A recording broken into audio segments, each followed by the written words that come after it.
नमस्कार प्यारे बच्चों, मैं जी स्वागत करता हूं आपके अपने प्यारे परिवार रोजगार विद अंकित पर। कैसे हैं आप सब लोग? आशा करता हूं अच्छे होंगे, स्वस्थ होंगे, लाजवाब होंगे। तो सभी लोग जल्दी से लाइव आइए, जुड़िए हमारे साथ। आज बात करेंगे महान्यायवादी, अटॉर्नी जनरल और एडवोकेट जनरल की। एडवोकेट जनरल कौन होता है, अटॉर्नी जनरल कौन होता है, इनके ऊपर हम लोग डिटेल में चर्चा करने वाले हैं। पहले हम बात करेंगे महान्यायवादी की। महान्यायवादी पद कहाँ से लिया है? जो पोस्ट है अटॉर्नी जनरल की, ये हमने किस कॉन्स्टिट्यूशन से ली है? तो सारी चीज़ों पर मैं चर्चा करता हुआ चल रहा हूँ। और एक मैंने कॉमन क्वेश्चन देखा है बच्चों का ग्रुप में कि सर स्टैटिक जीके कब चलेगा। स्टैटिक जीके को लेकर बहुत ज़्यादा आपके कॉमन मैसेज आ रहे हैं, मैंने आज ग्रुप में भी डाला है। और मैं आपको ये बता दूं कि स्टैटिक जीके एक ऐसा सब्जेक्ट है जो अपडेट होता रहता है। जैसे ही 24 नवंबर को आपके फॉर्म आएंगे और अवतार 2.0 आएगा, हालांकि ये आपको फ्री दिया जाएगा। जो अवतार जिन्होंने बैच ले रखा है उनके लिए अवतार 2.0 फ्री रहेगा। तो अवतार 2.0 में स्टैटिक जीके सबसे पहले नवीन सर के द्वारा कंप्लीट करा दी जाएगी। ठीक है, समझ रहे हैं आप मेरी बात? उसके बाद नवीन सर हिस्ट्री कराएंगे। आप लोग ये समझकर चलें कि स्टैटिक इसलिए अभी नहीं कराया जा रहा है कि अभी करा देंगे आप भूल जाओगे।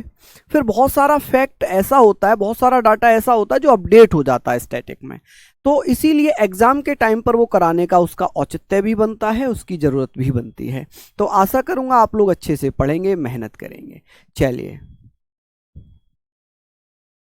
ये जो दुख दर्द वाले बच्चे आ जाते हैं ना कि मेरी गर्लफ्रेंड की शादी उससे हो रही है, तो भैया क्या करोगे? जब आपकी नौकरी नहीं लग रही है तो दूसरी लड़की तो शादी करेगी ना कहीं, है? अभी क्लास स्टार्ट नहीं हुई, दुख रोना स्टार्ट कर दिया कि सर उसकी शादी उससे हो रही है, इससे हो रही है। अभी क्या करेंगे भैया? नौकरी वाला मिल रहा है तो कर रही है, आप भी नौकरी ले लो, आपको भी मिल जाएगी। चलिए, तो हम लोग यहाँ पर बात करेंगे। तो मैं आपको आज अभी हम बात करते हैं महान्यायवादी की। किसकी? महान्यायवादी। महान्यायवादी की चर्चा मैं कर लेता हूं। इसको हम इंग्लिश में अटॉर्नी जनरल बोलते हैं। क्या बोलते हैं? अटॉर्नी जनरल हम लोग यहां पर बोलेंगे, अटॉर्नी जनरल। तो अटॉर्नी जनरल की अगर चर्चा होगी तो आप लोग मुझे बताएं कि सर जो महान्यायवादी जो पद है, ये पद हमने कहां से लिया? तो महान्यायवादी पद हमने ब्रिटेन के संविधान से लिए। संविधान के भाग 5 में अनुच्छेद 76 के द्वारा इसको शामिल कर लिया। किसमें शामिल कर लिया? समझ रहे हैं आप लोग मेरी बातें यहां पर? हाँ। फिर आप लोग कहते हो सर हमारी मजाक बना देते हो। इसमें मजाक वाली बात नहीं है, इसमें पढ़ना है आप लोगों को। और आप आते ही भैया गर्लफ्रेंड के पीछे लग जाते हो कि ये हो गया वो हो गया। मैं कोई लव गुरु हूं क्या? है? मैं कोई इस बारे में मैं कोई शादियां कराता हूं क्या? नहीं कराता। तो आप लोगों ने पढ़ना है, फालतू की चीजों पर ध्यान देने लग जाते हो आप लोग। चलिए, और फिर सामने जब स्टार्ट होता सामने कमेंट आ भी जाता तो फिर दिमाग वहां चला जाता है। तो हम कहेंगे सर जो पद है, ये पद पोस्ट कहां से ली गई है? तो आप कहेंगे सर ये पोस्ट कहां से ली गई है? ब्रिटेन के संविधान से। कहां से? ब्रिटेन से। हालांकि बहुत सारे बच्चे कहते हैं सर आप इंग्लिश में नहीं लिखते हैं। तो बेटा हिंदी, अब नाम होगा ब्रिटेन को ब्रिटेन ही लिखेंगे। तो आप लोग ये नाम लिख सकते हैं कि कौन से भाग में है। तो आप कहेंगे सर संविधान के किस भाग में या पार्ट में। बेटा पार्ट की अगर बात करेंगे तो आप कहेंगे सर 5 में है, 5 में। और आर्टिकल की चर्चा कर लें कि सर कौन से आर्टिकल में है ये। तो ये कौन से आर्टिकल में होगा? तो आर्टिकल 76, अनुच्छेद 76। बहुत महत्वपूर्ण टॉपिक है। ये मानकर चलना कि ये पूछा जाता है कि महान्यायवादी की नियुक्ति, अपॉइंटमेंट कौन से आर्टिकल में दिया हुआ है। आप कहेंगे सर ये कौन से आर्टिकल में दिया हुआ है? तो अनुच्छेद 76 में दिया हुआ है। किसमें? आर्टिकल 76 में। अटॉर्नी जनरल, तो यहां पर हम बात करेंगे सर जो अटॉर्नी जनरल है ये देश का सबसे बड़ा विधि अधिकारी होता है, सबसे बड़ा लॉ ऑफिसर होता है। इसका काम भी मैं आप लोगों को सारी चीजें बात करूंगा, सारी चीजें मैं आप लोगों से बात करूंगा यहां पर। हाँ बिल्कुल मेरे बच्चे, बिल्कुल। तो आप लोग ध्यान रखना, देश का सबसे बड़ा विधि अधिकारी कौन है अगर पूछ ले आप लोगों से, तो देश का सबसे बड़ा विधि अधिकारी, देश का सबसे बड़ा विधि अधिकारी। कि भैया विधि अधिकारी कौन होता है? विधि अधिकारी हम किसे कहते हैं? अधिकारी जिसे हम लॉ ऑफिसर कहेंगे। अधिकारी तो आप कहेंगे सर अधिकारी लॉ ऑफिसर। तो आप लोग बताइएगा सर लॉ ऑफिसर। ठीक है जी, क्या हो जाएगा? Law officer. यानी कि या लॉ ऑफिसर कह सकते हैं या इसको लीगल एडवाइजर भी कह सकते हैं।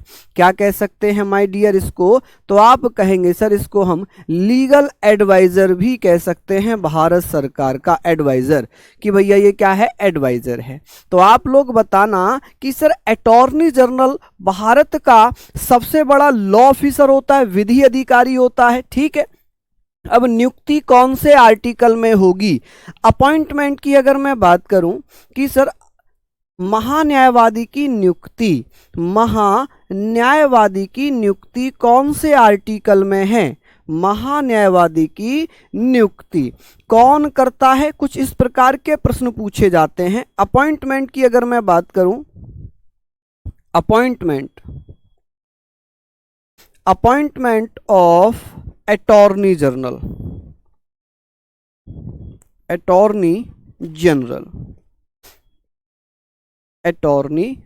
तो आप लोग क्या कहेंगे? आप लोग क्या कहिएगा? आप कहेंगे सर एक आर्टिकल है, आर्टिकल 76 अनुच्छेद 76। इसमें लिखा हुआ है कि अटॉर्नी जनरल की अगर बात होगी तो आप कहेंगे सर राष्ट्रपति के द्वारा appointed by the president of India. कि सर राष्ट्रपति के द्वारा महान्यायवादी की नियुक्ति की जाती है। क्या राष्ट्रपति अपनी मर्जी से नियुक्ति करते हैं? नहीं, राष्ट्रपति संघीय मंत्री परिषद की सलाह पर काउंसिल ऑफ द मिनिस्टर या union council of the ministers की सिफारिश पर राष्ट्रपति महान्यायवादी की नियुक्ति करते हैं। ये आप लोगों को समझ में आना चाहिए।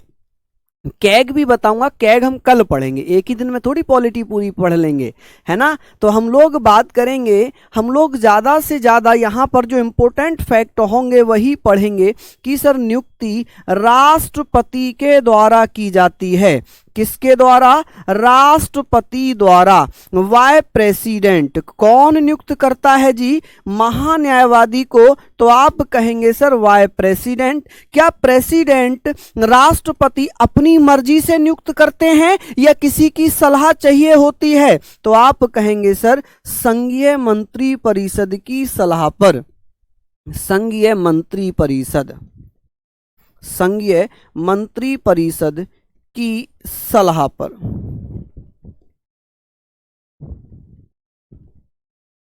ठीक है, तो आप क्या कहेंगे सर? यूनियन काउंसिल मिनिस्टर बोलते हैं संघीय मंत्री परिषद को। क्या बोलेंगे बेटा इसको? तो आप कहेंगे सर इसको हम यूनियन काउंसिल ऑफ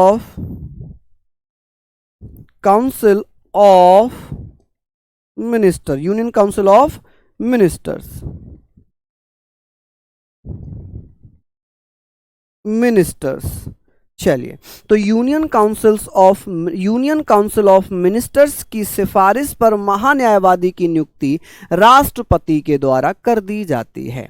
ठीक है जी, चलिए, तो महान्यायवादी को हम अटॉर्नी जनरल बोलते हैं। अपॉइंटमेंट ऑफ अटॉर्नी जनरल की भैया आर्टिकल 76 में होता है, अनुच्छेद 76 में राष्ट्रपति नियुक्ति करते हैं मंत्री परिषद की सलाह पर। किसकी सलाह पर? मंत्री परिषद की सलाह पर।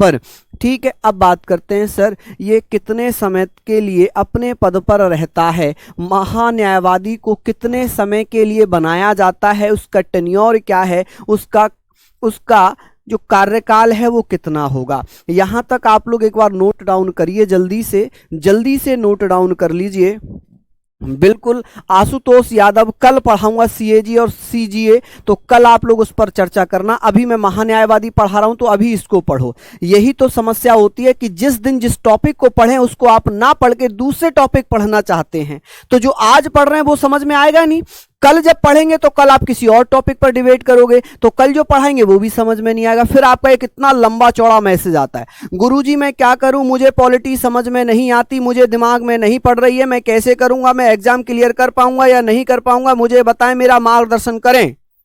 तो मैं कैसे मार्गदर्शन करूंगा कि जिस दिन जिस टॉपिक को पढ़ा रहा हूं वो आप पढ़ ही नहीं रहे, तो मैं क्या मार्गदर्शन करूंगा भाई उसमें? मैं यही तो कहूंगा जिस दिन जो टॉपिक पढ़ाया जाए उस दिन उस टॉपिक को आप लोग पढ़ लो, तभी तो आपको समझ में आएगा। आप पहली सीढ़ी छोड़कर तीसरी चौथी सीढ़ी पर जा रहे हो, कैसे चले जाओगे? जाओ, नहीं जा पाओगे ना। तो ऐसे आप लोगों ने पढ़ना है। चलिए आगे बात करते हैं सर, महान्यायवादी का कार्यकाल। महान्यायवादी का कार्यकाल कि भैया कितना कार्यकाल होगा, तो आप लोग बताएंगे sir tenure of the attorney general. अगर यहां पर पूछा जाएगा तो आप कहेंगे sir tenure of the attorney general. AG लिख दूं? चलिए पूरा ही लिख देता हूं, अटॉर्नी जनरल।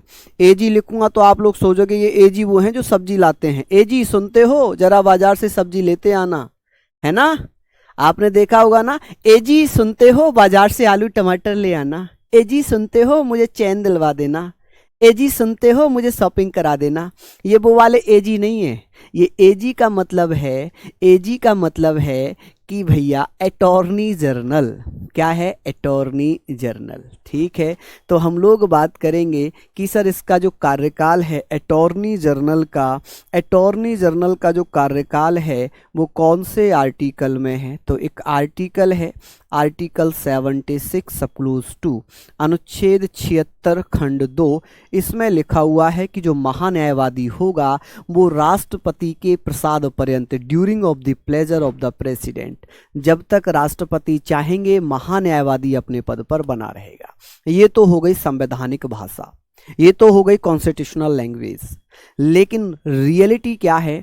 रियलिटी ये है कि जब तक प्रधानमंत्री या मंत्री परिषद चाहेगी तब तक महान्यायवादी को बदला नहीं जाएगा। क्यों? क्योंकि अटॉर्नी जनरल या महान्यायवादी की नियुक्ति कौन करा रहा है? मंत्री परिषद। कौन करा रहा है? मंत्री परिषद करा रही है। ठीक है जी, जब मंत्री परिषद बेटा नियुक्ति करा रही है तो बेटा वो ही तो चेंज करवाती है, नाम केवल राष्ट्रपति का आ जाता है, नाम केवल और केवल राष्ट्रपति का आता है। समझ रहे हैं आप लोग माय डियर? तो सारी चीज़ों को आप लोग पढ़ते हुए चलेंगे, मैं बहुत मज़े के साथ आराम से ये चीज़ें करवा दूंगा। तो आप कहेंगे सर इसमें लिखा हुआ है कि महान्यायवादी राष्ट्रपति के प्रसाद पर्यंत, किसके? राष्ट्रपति के प्रसाद पर्यंत। प्रसाद पर्यंत का क्या मतलब है? कि जब तक राष्ट्रपति चाहे। इंग्लिश वाले बच्चे लिख लेंगे ड्यूरिंग ऑफ द प्लेजर, इसको ऐसे लिख लेंगे during of the pleasure, of the pleasure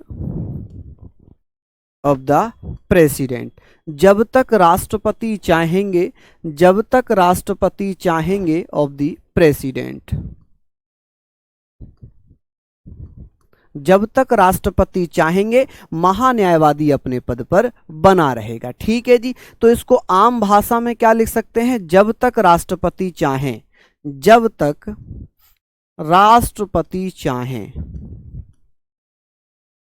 चाहें। ठीक है, ड्यूरिंग ऑफ द प्लेजर, जब तक राष्ट्रपति चाहें महान्यायवादी अपने पद पर बना रह सकता है। अब बात आती है सर अटॉर्नी जनरल का कार्यकाल हमने पढ़ लिया, अब कौन बन सकता है अटॉर्नी जनरल? क्योंकि इसके हमें कार्य भी तो पढ़ने पड़ेंगे, इसके कार्य भी तो पढ़ने पड़ेंगे, सारी चीजें हम लोग यहाँ पर देखेंगे, है ना? तो आप लोग यहाँ पर देखिए,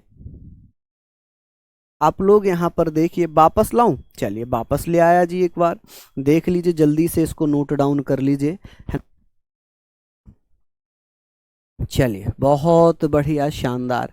अभी हम लोग यहाँ पर चर्चा कर रहे हैं, ये आप लोग जल्दी से नोट डाउन करिएगा।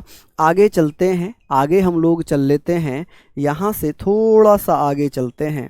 हम लोग यहाँ पढ़ेंगे कि सर महान्यायवादी की योग्यताएं क्या क्या होनी चाहिए। महान्यायवादी की योग्यताएं,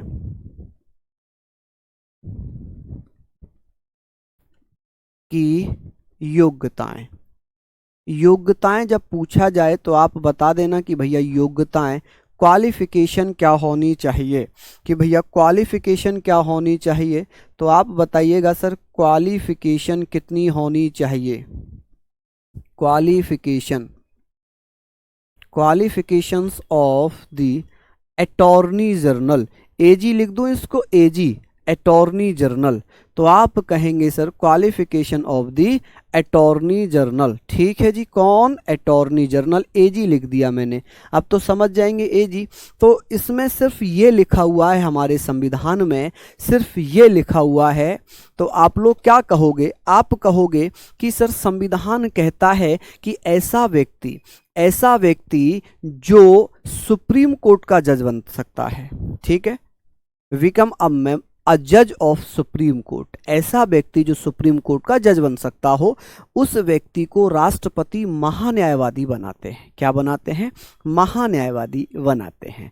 तो आप लोग बताइएगा कि सर ऐसे व्यक्ति को जो सुप्रीम कोर्ट में जज बन सकता हो, और सुप्रीम कोर्ट में जज कौन बनता है, ऐसा व्यक्ति जो भारत का नागरिक है, जो पिछले 5 वर्षों से हाई कोर्ट में जज रहा हो या जज हो, ऐसा व्यक्ति जो पिछले 10 वर्षों से हाई कोर्ट में वकालत कर रहा हो, एडवोकेट हो या एडवोकेट रहा हो, ठीक है, ऐसा व्यक्ति जो राष्ट्रपति की नज़रों में कानून का ज्ञाता हो, जुरिस्ट हो। ठीक है, कौन हो, कानून का ज्ञाता हो या जुरिस्ट हो। ठीक है, समझ रहे हैं आप लोग मेरी बात। हाँ जी, हम लोग बात करते हैं, चलिए यहाँ पर हम लोगों ने लिखा है, अगर मैं बात करता हूँ इसमें, तो आप कहेंगे सर महान्यायवादी की योग्यताएं क्या हैं, कि सुप्रीम कोर्ट का, पूरा लिख देता हूँ वरना आप कहोगे सर एससी क्या लिख दिया, सुप्रीम कोर्ट का न्यायाधीश बनने योग्य व्यक्ति, न्यायाधीश यानी कि जज बनने योग्य व्यक्ति, न्यायाधीश को हम क्या बोलते हैं, जज। तो आप कहेंगे सर जज बनने योग्य हो, जज बनने योग्य हो। ठीक है जी, जज बनने योग्य हो, ऐसा व्यक्ति जो सुप्रीम कोर्ट का जज बनने योग्य हो। अब सुप्रीम कोर्ट का जज कौन बन सकता है, सुप्रीम कोर्ट का जज कौन बन सकता है, तो ऐसा व्यक्ति जो भारतीय नागरिक है। कौन है, ऐसा व्यक्ति जो भारतीय नागरिक है। तो आप कहेंगे सर ऐसा व्यक्ति जो भारतीय नागरिक है, citizen of India, citizen of India है। ठीक है जी, ऐसा व्यक्ति जो सिटीजन ऑफ इंडिया है। दूसरे की अगर मैं बात करूं कि 5 वर्षों तक 5 इयर्स तक हाई कोर्ट में जज रहा हो। क्या रहा हो बेटा, हाई कोर्ट में जज रहा हो, हाई कोर्ट में जज रहा हो। ठीक है जी, क्या रहा हो, तो आप लोग बता देना भैया, जज रहा हो। जज को जज ही लिखते हैं इंग्लिश और हिंदी में, जज रहा हो या जज हो, रहा हो या हो।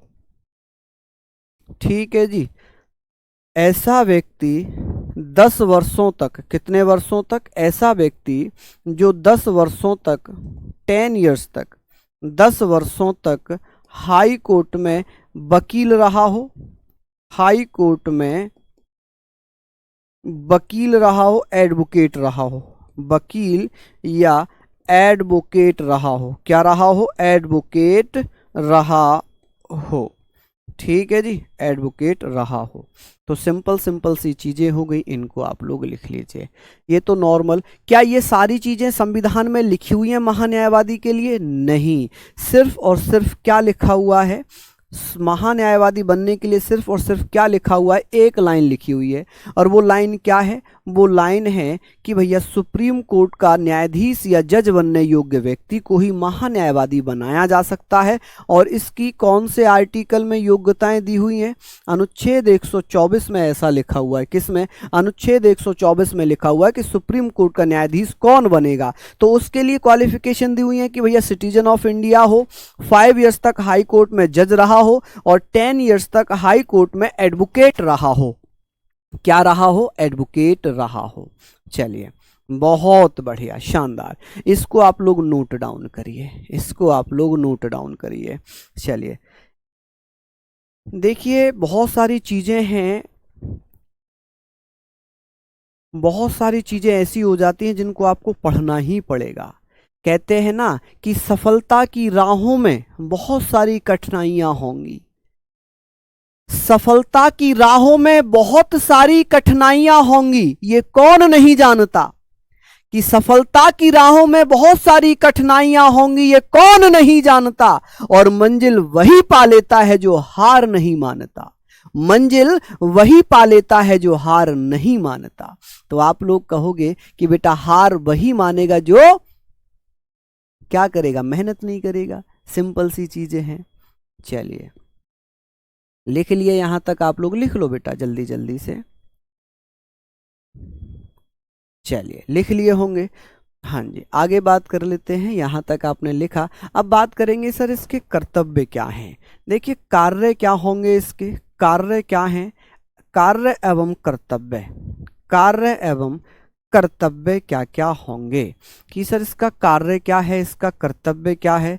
इसका work and duty, work and duties, and duties, work and duties. अगर मैं यहां पर चर्चा करूं कि सर इसके कार्य क्या होंगे, देखिए सबसे पहले समझना इसके काम, इसके काम पहले समझना कि सर जी होता क्या है। महान्यायवादी का काम है कि भारत सरकार के वकील के रूप में काम करना। ठीक है जी, किसके रूप में काम करना, as a advocate for the central government, कि भैया ये भारत सरकार के लिए, भारत सरकार के लिए क्या करता है, भारत सरकार के लिए वकील के रूप में काम करता है, एडवोकेट बनकर काम करता है। ये भारत सरकार का पक्ष सुप्रीम कोर्ट और हाई कोर्ट में रखता है। भारत के किसी भी न्यायालय में, किसी भी कोर्ट में ये भारत सरकार का पक्ष रखेगा, क्योंकि ये भारत सरकार का वकील है। जब भारत सरकार और अन्य किसी राज्य के साथ मतभेद हो जाते हैं या भारत सरकार का किसी के साथ कोई केस होता है, तो भारत सरकार की तरफ से पक्ष रखने कौन जाता है, तो कौन भारत सरकार की तरफ से पार्टिसिपेट करेगा, तो वो अटॉर्नी जनरल होगा। कौन होगा जी, अटॉर्नी जनरल होगा। सर राज्यसभा का कार्यकाल 6 वर्ष है, मैंने तो बताया नहीं राज्यसभा का कार्यकाल 6 वर्ष। मैंने ये कहा कि राज्यसभा का कार्यकाल कोई है ही नहीं, क्योंकि राज्यसभा स्थायी सदन है। मैंने राज्यसभा के सदस्यों का कार्यकाल 6 वर्ष बताया है। आर्टिकल 83 सब क्लोज 1 में, अनुच्छेद 83 खंड 1 में लिखा हुआ है कि राज्यसभा का सदस्यों का कार्यकाल 6 वर्ष है। ठीक है, चलिए बीसू फौजी लव यू मेरे शेर, समझ गए आप लोग यहां पर। अब बात करते हैं महान्यायवादी एक ऐसा है। देखिए पहला क्या है, यह भारत सरकार के लिए, भारत सरकार, भारत सरकार या इंडियन गवर्नमेंट, भारत सरकार को हम इंडियन गवर्नमेंट कह सकते हैं। क्या क्या कह सकते हैं, इंडियन गवर्नमेंट कह सकते हैं, इंडियन गवर्नमेंट कह सकते हैं। भारत सरकार या इंडियन गवर्नमेंट के लिए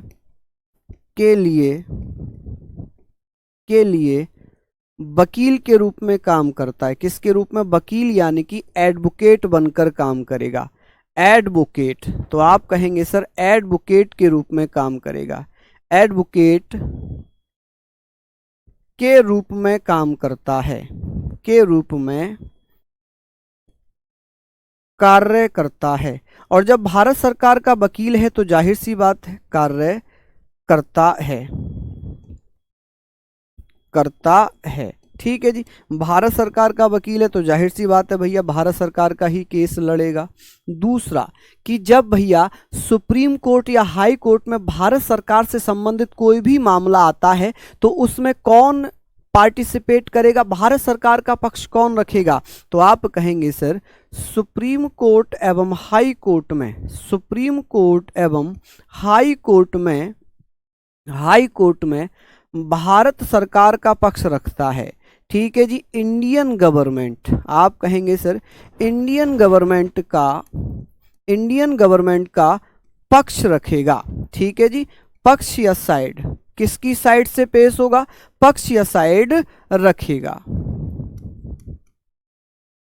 ठीक है जी, अच्छा भारत सरकार का पक्ष रख दिया। तीसरा जो कॉमन फैक्टर मैं यहाँ पर बताऊंगा वो ये होगा कि सर भारत सरकार एवं राज्य सरकार के बीच में मतभेद होने पर भारत सरकार के तरफ से कौन जाएगा? तो आप कहेंगे भारत सरकार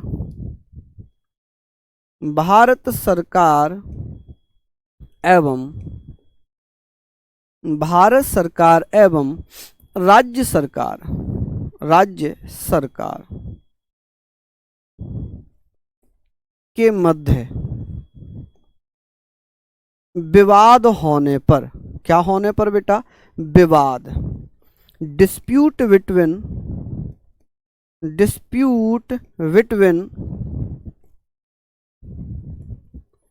सेंटर एंड स्टेट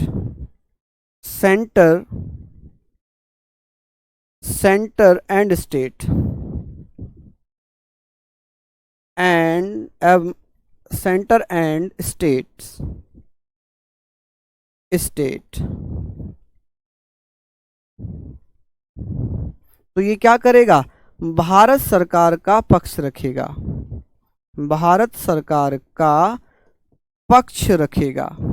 पक्ष रखेगा। ठीक है, चलिए ये तो होगा इसके कार्य। ठीक है, एक बार दोबारा से इसके कार्य को पढ़िए अच्छे से। हालांकि ये पूछा नहीं जाएगा आपसे, ये नहीं पूछा जाएगा। क्या पूछा जाता है मैं जर्नली आप लोगों को बता देता हूं। लल्लन यादव जी बहुत बहुत धन्यवाद माय डियर।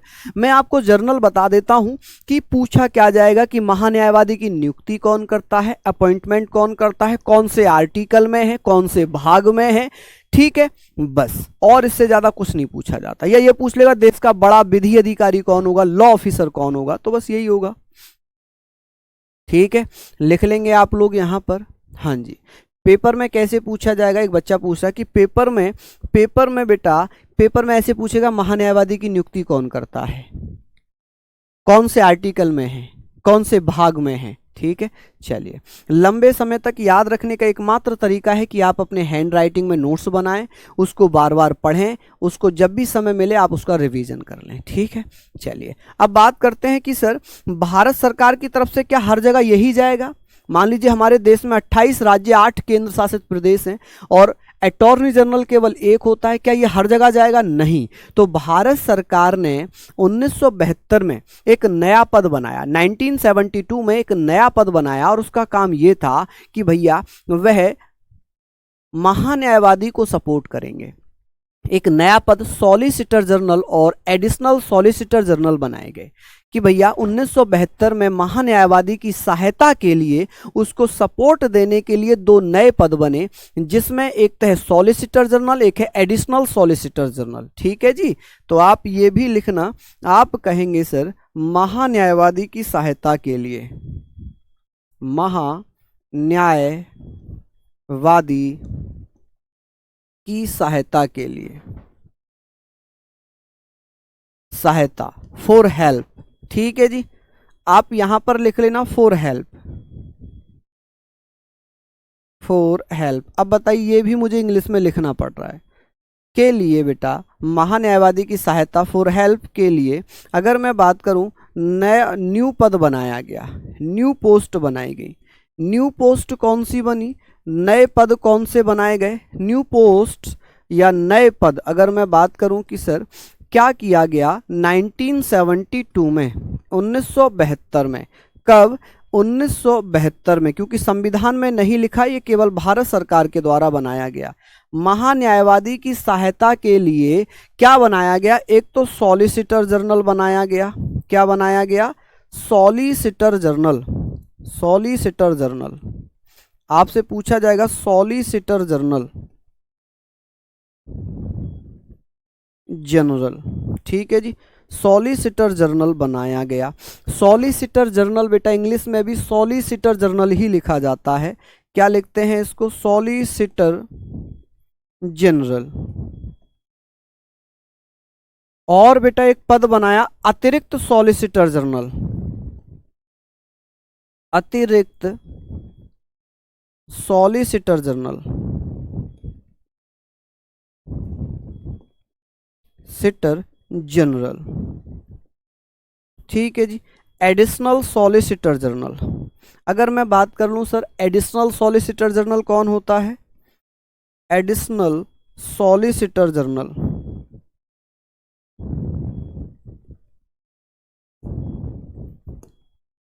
ठीक है जी, तो यहाँ पर आप लोग इसको पढ़ लेना, यहाँ पर इसको आप लोग पढ़ लेना। उम्मीद है अच्छे से आप लोग इसको पढ़ेंगे। ठीक है, अब बात आती है कि सर पहले महान्यायवादी कौन थे। पूछेगा कि सर प्रथम महान्यायवादी कौन थे, प्रथम महान्यायवादी कौन थे, प्रथम महान्यायवादी फर्स्ट अटॉर्नी जनरल कौन थे। तो यहाँ पर अगर पूछ लेगा कि सर फर्स्ट अटॉर्नी जनरल कौन थे, अटॉर्नी जनरल कौन थे, तो आप लोग बताइएगा। सर पहले अटॉर्नी जनरल थे MC सीतलवाड़, MC सीतलवाड़। नाम तो लिख ही लेंगे इंग्लिश में, या ये भी लिखूं कि मोतीलाल चिमनलाल सीतलवाड़, पूरा नाम है मोतीलाल चिमनलाल सीतलवाड़। ठीक है जी, आगे बात करते हैं वर्तमान में कौन होंगे, वर्तमान में कौन है। तो वर्तमान यानी कि प्रेजेंट में या करंट में कौन होंगे, तो आप कहेंगे सर करंट में कौन होंगे। तो यहाँ तक आप लोग पढ़ना कि सर जी कौन हो जाएंगे, तो ये सारी चीज़ों को आप लोग पढ़ लेना। करंट में कौन होंगे, R वेंकट रमन। कौन my dear, R Venkat Raman. ठीक है जी, तो आप बता सकते हैं कि सर वर्तमान में कौन होंगे, R वेंकट रमन। यही हो जाएंगे क्या, यही हो जाएंगे बेटा, R वेंकट रमनी। तो R वेंकट रमन, इसको हम कह सकते हैं रमन। और ये कौन से नंबर के हैं, रमन। ठीक है जी, ये कौन से नंबर के हो जाएंगे, तो बेटा ये 16वें नंबर के होंगे। कौन से महान्यायवादी हैं, ये 16वें नंबर के हो जाएंगे। जनरल गलत लिख दिया क्या मैंने, कहाँ जर्नल गलत लिखा है, RENERAL जनरल, ठीक तो है, ठीक तो है जनरल। ठीक है, गलत किसने बोल दिया, तो सॉलिसिटर जनरल है, GENERAL जनरल, ये भी GENERAL जनरल, इसमें क्या गलत लिख दिया। चलिए बहुत बढ़िया, यहाँ पर हम लोग बात करते हैं, इसको आप लोग पढ़ लेने। सर इसका काम क्या होता है, ओहो मैंने यहाँ पर काम ही बताए थे, कार्य ही तो बताए थे, ये क्या थे, ये कार्य थे। चलिए नोट डाउन कर लीजिए जल्दी से। अब एक आर्टिकल और है, अब एक आर्टिकल और है। हाँ जी, हाँ सर आप लल्लन टॉप लगते हो, अरे भैया धन्यवाद, बहुत बहुत धन्यवाद मेरे शेर। चलिए ये आप लोग लिख लीजिएगा। यहाँ पर हम लोग बात करना कि सर कौन सा आर्टिकल है जिसमें महान्यायवादी संसद की कार्यवाही में हिस्सा ले सकता है, पार्टिसिपेट कर सकता है। तो एक आर्टिकल है आर्टिकल 88 अनुच्छेद 88, उसमें लिखा हुआ है कि महान्यायवादी संसद की कार्यवाही में हिस्सा ले सकता है, बोल सकता है, विचार विमर्श कर सकता है, लेकिन उसे मत देने का अधिकार नहीं है, उसे वोट देने का अधिकार नहीं है। तो ये सारी चीज़ें आप लोग लिख लीजिए। आगे बात करते हैं, नोट है बहुत इम्पोर्टेंट फैक्ट होगा ये कि सर अनुच्छेद 88 क्या कहता है। आर्टिकल 88, इसमें केवल 2 आर्टिकल हैं, एक तो अनुच्छेद 88 है और एक मेरे लाल अनुच्छेद 76 है। इसमें क्या लिखा हुआ है कि महान्यायवादी संसद की कार्यवाही में हिस्सा ले सकता है, बोल सकता है, विचार विमर्श कर सकता है, डिबेट कर सकता है, लेकिन वोट नहीं देगा, वोट नहीं देगा। तो आप कहेंगे सर महान्यायवादी जिसे इंग्लिश में अटॉर्नी जनरल में लिख रहा हूं, क्या लिख रहा हूं जी, अटॉर्नी जनरल, अटॉर्नी जनरल,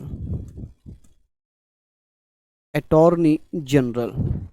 महान्यायवादी संसद की कार्यवाही में हिस्सा ले सकता है, संसद यानी कि पार्लियामेंट, पार्लियामेंट की कार्यवाही में, कार्यवाही यानी कि वर्किंग, वर्किंग में हिस्सा ले सकता है। क्या कर सकता है बेटा, हिस्सा या पार्टिसिपेट कर सकता है, पार्टिसिपेट कर सकता है जी, पार्टिसिपेट कर सकता है, कर सकता है, डिबेट कर सकता है,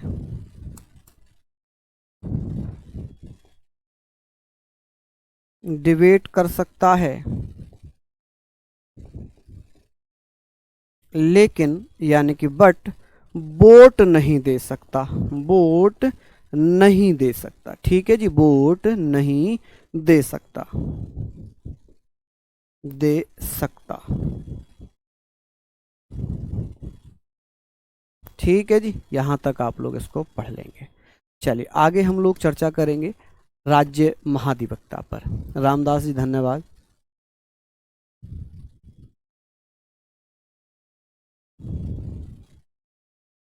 एक बच्चा पूछ रहा है, यूज़र कह रहे हैं कि सर मैं अगर आरडब्ल्यू की बुक लूँ तो क्लास का लिखने की ज़रूरत होगी। देखिए बेटा, मैं ये मानकर चल रहा हूँ, जो मेरा मेरा मानना, हो सकता है आप अलग सोचते हो, मैं कुछ अलग सोचता हूँ। मेरा मानना है, मेरा मानना यह है कि जब तक आप अपने हाथ से नोट्स नहीं बनाएंगे तब तक वो आपको बहुत लंबे समय तक याद नहीं रहेगा। मान लीजिए आपने पीडीएफ पढ़ ली, आपने बुक से पढ़ लिया, वो आपको एक शॉर्ट पीरियड में याद तो हो जाएगा, लेकिन वो लॉन्ग टर्म्स याद नहीं होगा। लंबे समय तक वो याद करने का एकमात्र तरीका यह है कि आप लिख लिख कर याद करो। कहते हैं जो लिखते हैं वो हाथ के जरिए हम लिख रहे हैं, एक तो हमारी मसल्स काम कर रही है, एक हमारा माइंड काम कर रहा है। मसल्स और माइंड जब दोनों एक साथ काम करते हैं तो वो हमारे माइंड में फीट हो जाता है। अभी मैं केवल बुक लेकर पढ़ने लग जाऊं तो मेरी मसल्स तो काम नहीं कर रही, मेरा केवल माइंड ही तो रीड कर रहा है उसको, मेरी मसल्स काम नहीं कर रही। और जब तक मसल्स एक्टिवेट नहीं होंगी तो माइंड एकदम से उसको कैप्चर नहीं कर पाएगा। ये मेरा मानना है। बाकी ऐसा बेटा बहुत सारे लोगों का मानना है। ठीक है, जो योगा गुरु होते हैं वो भी सब कुछ ऐसे ही बताते हैं कि आपको अगर कुछ ज़्यादा याद करना है तो कोशिश करो अपने मसल्स का यूज़ करो, उसे हाथों से लिखो। बहुत सारे लोग नहीं देखे दोनों हाथों से लिखते हैं, क्योंकि उनकी मसल्स इतनी एक्टिवेट हो जाती हैं कि वो आराम से लिख सकते हैं। ठीक है जी, चलिए समझ गए। अब बेटा बात करेंगे महाधिवक्ता की। ये सारी चीज़ें हो गई, अब बात करते हैं सर महाधिवक्ता। महाधिवक्ता जिसे एडवोकेट जनरल बोलेंगे, एडवोकेट जनरल। कि सर एडवोकेट जनरल कौन होता है, एडवोकेट जनरल कौन होगा? तो जैसे कि राज्य में, जैसे देश में सबसे बड़ा विधि अधिकारी कौन होगा? महान्यायवादी होगा। अब वैसे ही राज्य का सबसे बड़ा विधि अधिकारी कौन होता है? तो एडवोकेट जनरल होता है। तो आप कहेंगे सर राज्य का सबसे बड़ा विधि अधिकारी, राज्य का सबसे बड़ा विधि अधिकारी, बड़ा विधि अधिकारी, अधिकारी। ठीक है जी, लॉ ऑफिसर। विधि अधिकारी को हम क्या बोलते हैं? Law officer. तो ये सारी चीजें आप लोग लिख लेना। लीगल एडवाइजर भी बोल सकते हैं। कि सर राज्य का महाधिवक्ता कौन से भाग में है? कौन से भाग में यानी कि पार्ट में है? तो आप कहेंगे पार्ट या भाग। अगर मैं यहाँ पर लिख लूँ तो भाग या पार्ट की अगर मैं बात करूँ तो आप कहेंगे सर 6 में। कौन से में? 6 में। और 6 की बात करते हैं, 6 की बात करते हैं तो आप कहेंगे सर भाग 6 को राज्यों का संविधान कहा जाता है। भाग 6 को राज्यों का संविधान भी कहते हैं, राज्यों का संविधान भी कहा जाता है। कि किस भाग को राज्यों का संविधान कहते हैं? संविधान, कॉन्स्टिट्यूशन ऑफ स्टेट कहा जाता है। कॉन्स्टिट्यूशन ऑफ स्टेट्स कहते हैं। तो आप कहेंगे सर कॉन्स्टिट्यूशन ऑफ स्टेट्स कहते हैं। ये सारी चीज़ें आप लोग यहाँ पर लिख लेंगे। किसी को कोई आपत्ति है क्या? कोई आपत्ति नहीं होनी चाहिए। कि सर कौन से आर्टिकल में इसका जिक्र किया गया है? आर्टिकल 165 में, अनुच्छेद 165 में। कि सर महान्यायवादी की अगर बात होगी, हम बात कर रहे हैं सर महान्यायवादी की, तो महान्यायवादी आर्टिकल 76 हमने पढ़ा।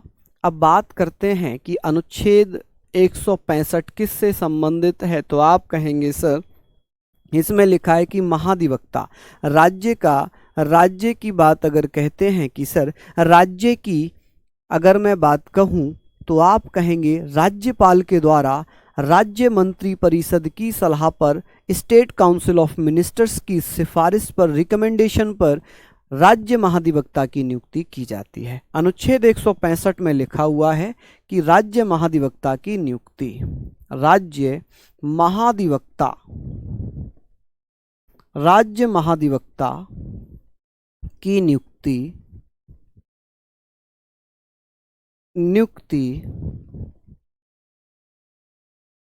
राज्यपाल द्वारा की जाती है, राज्यपाल द्वारा की जाती है, द्वारा।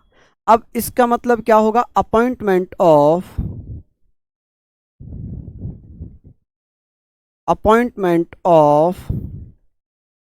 Advocate general, advocate general of the state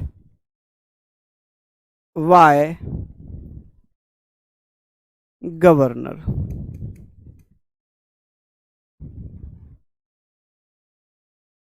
governor, ठीक है जी, इसको मैं ऐसे लिख देता हूं,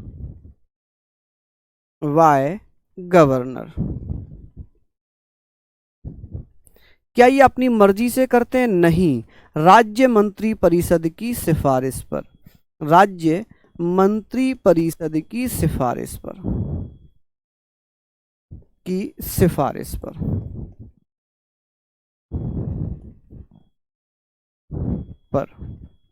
ऑन रिकमेंडेशन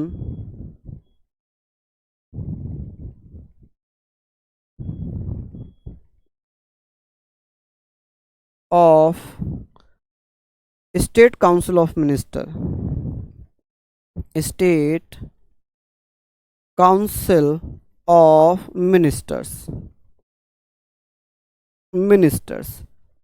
ठीक है जी। जिस प्रकार से राष्ट्रपति संघीय मंत्री परिषद की सलाह पर महान्यायवादी की नियुक्ति करता है, वैसे ही आर्टिकल 165 में महाधिवक्ता की नियुक्ति राज्य में की जाती है। राज्य महाधिवक्ता की नियुक्ति राज्यपाल के द्वारा होती है। किसके द्वारा होती है? राज्यपाल के द्वारा होती है, ठीक है, राज्य मंत्री परिषद की सलाह पर। किसकी सलाह पर? राज्य मंत्री परिषद की सलाह पर, ठीक है जी। हमने पढ़ लिया राज्य का सबसे बड़ा विधि अधिकारी कौन होगा, तो राज्य का सबसे बड़ा विधि अधिकारी होता है बेटा कौन? राज्य महाधिवक्ता। कौन होता है जी? राज्य महाधिवक्ता, लीगल अधिकारी भी कहते हैं। अब इसके काम क्या होंगे? तो इसके काम वही होंगे जो देश के लिए महान्यायवादी करता है। वैसे ही सर मैं आपसे पढ़कर पॉलिटी पढ़ाता हूँ, राजू यादव। अरे बहुत बढ़िया, देखिए ये होता है जुनून, पहले खुद पढ़ो फिर पढ़ाओ, गारंटी है याद हो जाएगा हमेशा के लिए। पहले पढ़ोगे, फिर पढ़ाने के लिए एक बार और पढ़ोगे, और फिर आप क्लास में उसको डिलीवर करोगे तो वो हमेशा के लिए याद हो जाता है, ठीक है। चलिए, हेमंत कुमार कह रहे हैं सर मैं आपसे गुस्सा हूँ, आप मेरा जवाब नहीं दे रहे। बेटा मैं अब इस गुस्से को कैसे दूर करूँ, क्योंकि बहुत सारे बच्चों का यही ध्यान में रहता है। अब बताओ 5-6 हज़ार बच्चा अगर लाइव होगा तो क्या मैं आपके सारों को जवाब दे सकता हूँ क्या? एक साथ नहीं दे पाऊंगा। मैसेज ऐसे आता है, ऐसे चला जाता है, ठीक है जी। अच्छा, वेतन की बात हो रही थी कि भैया वेतन अभी मैं पढ़ा दूंगा यहाँ तक, तो पहले अभी हम लोग पढ़ लेते हैं। ये हमने पढ़ लिया था कि सर इसके कार्य क्या है। कार्य वही होंगे जो भैया महान्यायवादी देश के लिए करेगा या राज्य के लिए करेगा। एक आर्टिकल है, कौन सा आर्टिकल है बेटा? आर्टिकल 177, अनुच्छेद 177। इसमें क्या लिखा हुआ है? इसमें क्या लिखा हुआ है? तो आप कहेंगे सर इसमें लिखा हुआ है कि जो महाधिवक्ता है ना, वो राज्य विधानमंडल की कार्यवाही में हिस्सा लेगा, बोलेगा, विचार विमर्श करेगा, लेकिन वोट नहीं देगा। तो हम यहाँ पर बात करेंगे महाधिवक्ता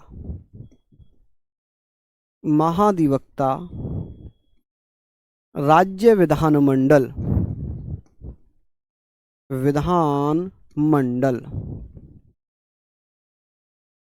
की कार्यवाही में हिस्सा लेगा। कार्यवाही मतलब वर्किंग। और राज्य विधानमंडल को बोलते हैं स्टेट लेजिस्लेचर। क्या बोलेंगे इसको हम? State legislature. क्या बोलते हैं बेटा इसको? स्टेट लेजिस्लेचर, ठीक है जी। क्या बोलेंगे? State legislature.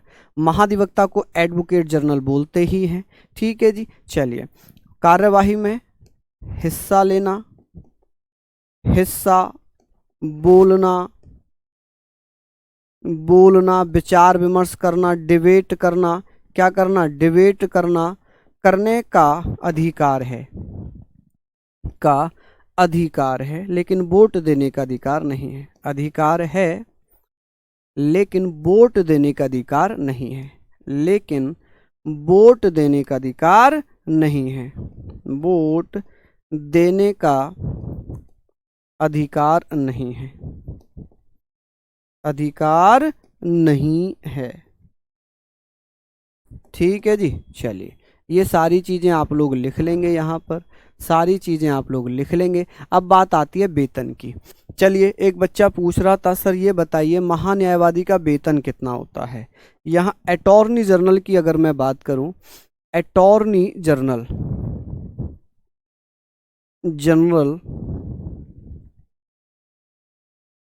जनरल का वेतन, कि भैया कितना वेतन दिया जाता है, वेतन, तो आप कहेंगे सर सैलरी कितनी दी जाती है, सैलरी, तो इसको सैलरी दी जाती है 2,50,000, 2,50,000 प्रति महीना। 2,50,000 यानी कि 2.5 लाख रुपए दिए जाते हैं अटॉर्नी जनरल को। किसको, अटॉर्नी जनरल को। और बेटा एडवोकेट जनरल को कितना दिया जाता है, वेतन। यहाँ पर एडवोकेट जनरल की बात होगी तो आप कहेंगे sir advocate general, advocate general का वेतन अगर मैं बात करूं कि सर इसको कितना वेतन दिया जाता है, सैलरी कितनी दी जाती है, तो आप कहेंगे सर इसकी सैलरी है 2,25,000, 2,25,000, 2.25 लाख। ठीक है जी, ये राज्य की संचित निधि से और उसको भारत की संचित निधि से, तो ये हो जाता है बस। अब बात करेंगे सर कल हम किसके बारे में पढ़ने वाले हैं, तो कल हम लोग पढ़ने वाले हैं कैग, CAG, नियंत्रक एवं महालेखा परीक्षक, controller and auditor general of India. ठीक है, समझ रहे हैं आप लोग सारी चीज़ें। तो इसमें किसी को कोई भी समस्या अगर है तो अब आप लोग मुझसे पूछ सकते हैं। कहाँ पर लीडर बोर्ड लगी हुई है भाई, कहीं लगी है लीड बोर्ड?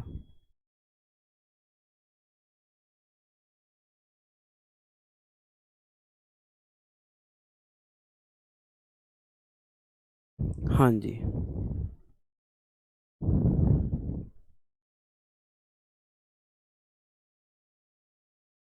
चलिए किसी को अब बताएं कोई दिक्कत अगर हो तो। हाँ जी, चलिए बहुत बढ़िया, शानदार। देखिए अब एडवोकेट जनरल कौन होता है, तो एडवोकेट जनरल भारत सरकार का नहीं, राज्य सरकार का वकील है। जैसे कि महान्यायवादी देश का वकील है, भारत सरकार का वकील है, ऐसे ही राज्य सरकार के वकील के रूप में काम करता है। जब राज्यों का किसी के साथ मतभेद होता है तो राज्य सरकार की तरफ से भाग लेने कौन जाता है, एडवोकेट जनरल जाता है। कौन जाता है जी, एडवोकेट जनरल जाता है। हिस्ट्री सूरज कुमार, हिस्ट्री होगी पॉलिटी के बाद। अब पॉलिटी लगभग खत्म होने की कगार पर है, लगभग खत्म होने की कगार पे है, तो आप लोग परेशान मत होना, अच्छे से पढ़ते रहना। तो सभी को जय हिंद, जय भारत।